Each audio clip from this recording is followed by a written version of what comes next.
क्या है 5 लाख रुपए और फैमिली लिख दी है। 5 लाख देने के बाद हाउसिंग मिनिस्टर सोमनाथ से भी बात कर कोई घर दिलाने का वादा कर कोई। उसके साथ हमारे चर्च के पास जो न्यायालय का दुकान जलगा था वो हमारी नोटिस में नहीं था, आप लोगों की नोटिस में। उन्होंने भी वो फैमिली भी आको जब 5 लाख देने के बाद अपना दुखड़ा सुना लिया इमीडिएटली वहाँ पूछे हमना लोगों को ये दुकान जलिया क्या हो जल को है गरीब आदमी के तन 50,000 की मदद वहाँ कर को उन्होंने सोमना को हाउसिंग मिनिस्टर को बात कर को उनको घर दिलाने का वादा करें। हमें वो घर का जो बोले थे उन्होंने एप्लीकेशन पहुंचा कोई इंशाल्लाह माँ को रहने के वास्ते एक सहारा ये घर का इंतज़ाम भी ज़मीर भाई बोल को मिनिस्टर को बात कर को करा रही इंशाल्लाह। जी मोहतरम, अब सबको मालूम है हमारे राजू नगर में सैयद इसाक साहब जो एक झोपड़ी डाल लेकर कन्नड़ा और उर्दू इंग्लिश जो एक लाइब्रेरी बना ले को थे, चंद हादसे में वो जो जलकर वो आंखों में आंसू लेको बैठे थे। वो टाइम पर ज़मीर भी को मालूम होते मन और वो लाइब्रेरी शुरू करने के वास्ते 2 लाख रुपए नगद गवर्नमेंट की स्कीम आने के पहले ज़मीर भाई इंसानियत की स्कीम भेज को 2 लाख रुपए मदद करे और हिम्मत से आप करो। वो मदद मिलने के बाद उनको आज कर्नाटक के जो गवर्नमेंट है उनको अवार्ड देना ये देना। तो आज राजू नगर में जो लाइब्रेरी और शुरू हुई है उसमें भी ज़मीर भाई का बहुत बड़ा एक ताउन और यह है। जब इसाक साहब को हम बात करते हैं तो वो पूछते हैं ज़मीर भाई कैसे है, बहुत बड़ी मदद करे, ये ज़मीर भाई का काम है। वहाँ से क्या होता है अगर को बोला तो हमारे मड़वली में ये 10 साल की भईको बच्ची को गैर गलत को मर्डर को रहता है। वहाँ से दूसरे दिन उन्होंने जाको जो वहाँ के एमएलए थे जो वहाँ के बड़े बड़े सियासी पार्टियां थे मदद नहीं करे थे उनको। ज़मीर भी वहाँ जाको वो फैमिली को मिल को वो उसके अम्मा बाबा को हिम्मत दे को 5 लाख रुपए वहाँ भी एक छोटी मदद कर को उन्होंने गए रंग की फैमिली क्या कि नाम उनका और दिव्या कर को बोल को। देखो इंसानियत दिखाने की जगह हमारे नबी का तरीका ये है। कचरा उंडलती थी उससे भी क्या करते थे जाको नहीं गुंदलने में जाको सेहत पहुँचे तब जाको कलमा पढ़ ली। ज़मीर भी का काम देखो या मुसलमान मदद करे मड़वली में जाको गैर मुस्लिम को मदद करे। ऐसे तो ज़मीर भाई के खिदमत बहुत है पूरे सारे कर्नाटक को, खुसूसी मैसूर के ऊपर। जब टीपू सर्कल बड़ा मकान में जो पेठियों रातें रात पूरे जल गए थे उस टाइम पे नई रोज़ी शुरू करने के लिए उनकी माली मदद जब मैं पहली बार उनको बताया ऐसा मैसूर बेंगलुरु रोड में पेठियाँ जल गई, माली मदद और करते हुए उनकी नई रोज़ी को एक रास्ता बने। जब शांति नगर में एक दामाद अपने ससुर को और अपनी सास और उसकी आलिया को जब मार के कोलंबेशा में एडमिट थे, वो माँ तड़प रही थी, वो बच्ची जो तड़पते तड़पते अस्पताल से मदद की एक आवाज़ लगाई, ज़मीर भाई मेरी मदद कीजिए, मेरे माँ को बचा लीजिए। एक 7 से 8 लाख रुपए खर्च कर मुझे जिम्मेदारी देते हुए वो माँ को बचाने का और वो बच्ची को बचाने का काम, बहुत बड़ा काम अल्लाह उनसे लिया था।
मैसूर के अंदर एक नई शुरुआत जो करे हैं हमारे मुदस्सिर साहब और खैसर साहब और अफसर साहब और हमारे अमरीन जो बहुत मेहनत कर एक प्लेटफॉर्म पर आकर जो सब एक होकर जो दुख में ही जो तकलीफ़ में ही जो जहां नाहक हो रहा है वहां घर घर तक सोशल मीडिया के तहत जो इंसाफ दिलाने का एक काम कर रहे हैं।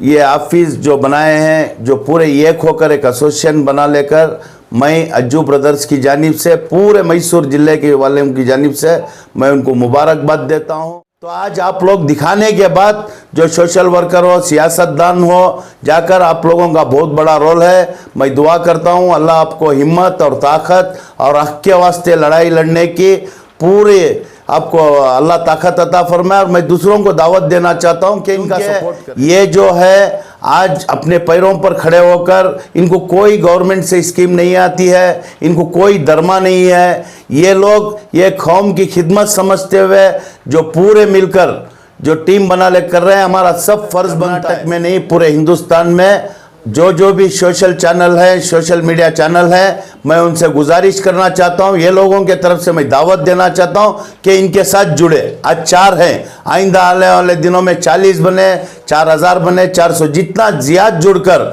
आप दूसरे डिस्ट्रिक्ट से, जो मैसूर डिस्ट्रिक्ट है, बाजू देखे मंड्या डिस्ट्रिक्ट, मद्दूर डिस्ट्रिक्ट, चामराजनगर, ऐसे हर डिस्ट्रिक्ट से जो भी सोशल मीडिया चैनल चला है, ये लोगों से जुड़कर, ये लोगों से जुड़ने के बाद आप लोगों के जिले के प्रॉब्लम भी ये लोगों के साथ शेयर कर आप सब एक होने से पूरे कर्नाटक में एक ताकत जुड़ बनती है। मेरी आवाज़ जहां तक पहुंच रही है वो लोगों से मैं गुजारिश और दावत देना चाहता हूं, ये लोगों से कांटेक्ट करें, ये लोगों के साथ जुड़े, अपने ज़िले में भी शुरू करें, पूरे कर्नाटक में शुरू करें। जो दुख में तकलीफ में है वो लोगों को इंसाफ दिलाना, गवर्नमेंट तक ये न्यूज़ पहुँचाना, सियासतदानों तक ये न्यूज़ पहुँचाना, आवाम तक ये न्यूज़ पहुँचाने के लिए ये एक बेहतरीन तरीका है।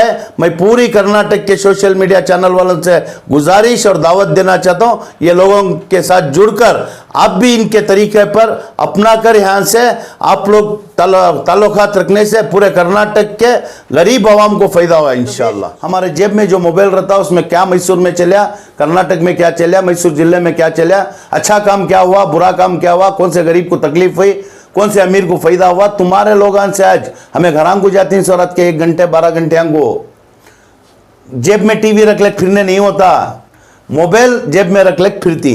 ये मोबाइल में आप 4 जने की न्यूज़ भी मैसूर जिले के अंदर क्या चल रही है, हक के साथ, हकीकत के साथ, फोटोज के साथ, वो गरीब को बात करा को जो क्या तकलीफ हो गए उनको डायरेक्ट हमने पहुंचा नहीं। तुम्हारे सर क्या की आज मैसूर में नहीं पूरे कर्नाटक में नियत क्या थी तो माखुजा को मिलना, मेरे हाथ से क्या मदद हो जाए वो करना को गया। मेरे तरफ से हमारे अज्जू ब्रदर्स की टीम से हमारे कारपोरेटर समी साहब, हमारे पंचायती मेंबर जबी साहब, हमारे एक्स कारपोरेटर MD सलीम साहब, हमारे रिजवान साहब, उनके पूरे हमारे साथी अज्जू ब्रदर्स टीम जाको देखते मन, वो माँ को देखते मन हमारी माँ याद आ गई हमना, वो माँ का तड़प, वो माँ का रोना।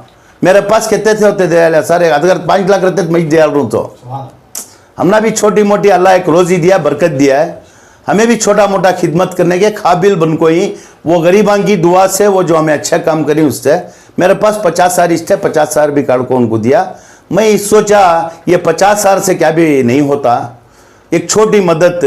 मैं की ज़मीर भाई को बात नहीं करना, हर जगह उन्होंने खिदमत कर रही, हर तकलीफ़ की जगह विजिट ज़मीर अहमद खान पहुंच रही, उनके कारोबार से एक हिस्सा उठा गवर्नमेंट करने से पहले उन्होंने एक खिदमत जो कर रही उनको की नहीं बात करना को वहाँ फ़ोन कराया मैं ज़मीर भाई को, एक रिंग को फ़ोन उठाए, एक रिंग को फ़ोन उठाया, मैं उनको हकीकत सुनाया, वो जगह पर बैठ को फ़ोन कर, उसके पहले मैं बात नहीं कर क्योंकि मंजे मालूम नहीं मैं क्या बोलूँ। अगर मेरी बात एक आदमी सुनता है तो मैं हकीकत बोलना, जिनेन बोलना, उनको भी वो जो फ़ायदा सवाब का फ़ायदा जो है पहुँचना, गलत आदमियों के हाथ में उनकी मेहनत की पैसा नहीं पहुँचना। उनको बहुत सी चीज़ें रोज़ आती हैं, बहुत से गुजारिश आती, जो करना नहीं करना मैं पहले डिसाइड कर लेता हूँ, डिसाइड करने के बाद बोलता हूँ। हाँ बोले उन वो माँ से भी बात कराया तभी बोले हो ना जो मुझे बोल कोई इंशाल्लाह मैं 2-4 दिन में आता हूँ, कह अल्लाह उनको अच्छा रखे। वैसा सीधा घर को निकल, जब भी मैसूर को आती ज़मीर भाई का मेरा ताल्लुक़ात 20 साल का ताल्लुक़ात है, ये कोई सियासी जमात से ताल्लुक़ात नहीं, ये खून का रिश्ता नहीं, तभी एक भाई से ज़्यादा आमना। जो 4 भाई हैं अज्जू ब्रदर्स हैं उसमें उन्होंने बोल कोई 5वां भाई मैं इनका सियासत फैसले अलग अलग रहेंगे, उनके मेरे लेना पड़ता है, ले सकती उन्होंने इजाज़त दे कोई हमना। जब कौम का मसला आता है, जब ज़मीर भाई का मसला आता है, मैं क्या कुर्बानी देने को वास्ते भी रेडी। जब हमारा मसला आता है, ज़मीर भाई हमारा वास्ते कुर्बानी दे कोई, आइंदा भी उम्मीद है हमना जब उनकी ज़रूरत पड़ती है उन्होंने भी वो कुर्बानियाँ दे लेगा कोई आइंदा देती। जब वो माँ से आको मिलते मन उन्होंने खुद उनके हाथ से वो माँ को 5 लाख रुपए दिए, देने के बाद उन्होंने ये घर खास क्या भाड़े का कहे वो जो उनके साथियाँ थे दूसरे थे उन्होंने बताया 4,500 रुपये भाड़ा, वो बच्चा बनता था सो भाड़ा रोज़ को 150 रुपये के। इमीडिएटली उन्होंने मैं मेरे तरफ से इंशाल्लाह हाउसिंग बोर्ड से घर करा को देता हूँ कि अब जो वो इसके मिनिस्टर या हाउसिंग बोर्ड के उनको बात कराए, मंजे भी बात कराए, समी साहब को बोल को कारपेंटर साहब को हाउसिंग बोर्ड को उनकी फोटो माँ की पूरा डॉक्यूमेंट अर्जी दला को ही मंजे अल्लाह की ज़ात को उम्मीद है अच्छा काम कर रही। इंशाल्लाह एक 15 दिन महीने के अंदर वो माँ के नाम से घर भी अलाट होता है। मैं पूरी मैसूर की जानिब से, आप लोगों की जानिब से, इंसानियत की जानिब से बीज़र ज़मीर अहमद खान साहब का शुक्रिया अदा करता हूँ। आज उनको यहाँ से ताल्लुकात नहीं है या क्या भी उन्होंने इलेक्शन खड़ने का नहीं। सर यही ताजुब है सबको कि अक्सर एक नेता किसी को जाके मदद करने जाता है तो वहाँ पे उसकी कॉन्स्टिट्यूएंसी होती है या उसकी वार्ड होती है, ये जो है महिलाओं का सफर तय करते हुए मैसूर पहुंचकर ना उनकी कॉन्स्टिट्यूएंसी है ना उनका क्षेत्र है। जो दर्द जो गरीबी वो जानता है, एक गरीब को तकलीफ हो तो उसका दिल छिजोड़ता है। देखो प्रिया यहाँ से निकल को प्रियापटन को गए, प्रियापटन में क्या हादसा हुआ, बेट्टुतपुर और बेट्टुतपुर के सामने जो प्रियापटन के बाद जो अड़गनहल्ली को जब सीताराम महोत्सव होता है जो दावणगेरे में, वहाँ से बहुत से जने जाको रहती। एक 12 से 15 मुसलमान एक टेम्पो कर ले को जाको रहती। आने के टेम्पो सफ़र में एक ब्रिज के ऊपर हादसा होता है, एक जने स्पॉट पर गुजर जाती प्रिया अड़गनहल्ली वाले। एक 6 जने को कंबर को मार पड़ को उन्होंने बेड रेस्ट में ही अभी इलाज चल रहा है। एक 5 जने को छोटे मोटे जख्मा होकर रहती। पूरे उन्हें खिसाना जो वहाँ ये कर ले को रहती मुसलमान अच्छे खिसाना उन। तब ज़मीर भी को मालूम होता है मैसूर को जा रहा हूँ वो लोग हम भी बहुत गरीब, हम बहुत जने बोल को ही बहुत सोशल मीडिया में आको यार को वहाँ मैं भी जाने का मौका हुआ। वो फैमिली को 5 लाख जो गुजर गई, वो फैमिली भी गरीब फैमिली 5 लाख उन्होंने एजेंट का काम करते थे, वो अदरक का एजेंट का काम। और दूसरे जो 6 फैमिलियाँ थे उनको 50-50 हज़ार, जो दूसरे 5 जने थे छोटे मोटे 25-25 हज़ार दिए। वहाँ से निकल को उन्होंने एक आज के माहौल के अंदर मालूम ज़मीर अहमद साहब क्या बोले तो भी मीडिया में अच्छा काम करे सो ज़्यादा हाईलाइट नहीं रहता, कहाँ की एक छोटा क्या कि कौम के फेवर में बात कर डाले। तो आज की बिकाऊ मीडिया उनको हाईलाइट कर को दिखाती है, उनको क्या तकलीफ देना गवर्नमेंट से ईडी आईडी से दे रही, फिर भी वो गरीबां की दुआ अल्लाह का साथ। वहाँ से क्या होता है अगर को बोले तो हमारे मड़वली में एक 10 साल की भईको बच्ची को गैर गलत को मर्डर को रहता है। वहाँ से दूसरे दिन उन्होंने जाको जो वहाँ के एमएलए थे, जो वहाँ के बड़े बड़े सियासी पार्टियाँ थे, मदद नहीं करे थे उनको। ज़मीर भी वहाँ जाको वो फैमिली को मिल को वो उसके अम्मा बाबा को हिम्मत दे को 5 लाख रुपया वहाँ भी एक छोटी मदद कर को उन्होंने गए रंग की फैमिली क्या कि नाम उनका दिव्या कर को बोल को। देखो इंसानियत दिखाने की जगह हमारे नबी का तरीका है। कचरा उंडलती थी उससे भी क्या करते थे, जाको नहीं गुंदलने में जाको सेहत पहुँचे तब जाको कलमा पढ़ ली। ज़मीर भी का काम देखो, या मुसलमान मदद करे, मड़वली में जाको गैर मुस्लिम को मदद करे। ये हमारी इंसानियत, ये हमारी तहजीब। आज सियासतदाना खाली इलेक्शन में दिखती सर, इलेक्शन में दिखती, इलेक्शन जिताती इसकी को तो सियासतदाना को हमारे बुरे टाइम पर इन्हों आती सो उन्होंने सब मेहनत कर को जिताती। क्या उम्मीद से जिताती? इनकी उम्मीद जो पार्टी वर्कर्स की रहती है, जो ये नौजवानों की रहती है, इसे अच्छा होगा तो हमारी कौम को अच्छा होता है, हमना अच्छा होता है, हमना एक घर दिलाती, हमना एक ड्यूटी दिलाती, हमना एक लोन कराती को बोल को हर पार्टी वाले उनके पीछे उनके फॉलोअर्स रहती। जब हमें जीत को गए बाद कौम पर मुसीबत है, इस टाइम पर कौम के ऊपर है, इस टाइम कहते आज से बोल तुम बोलो सर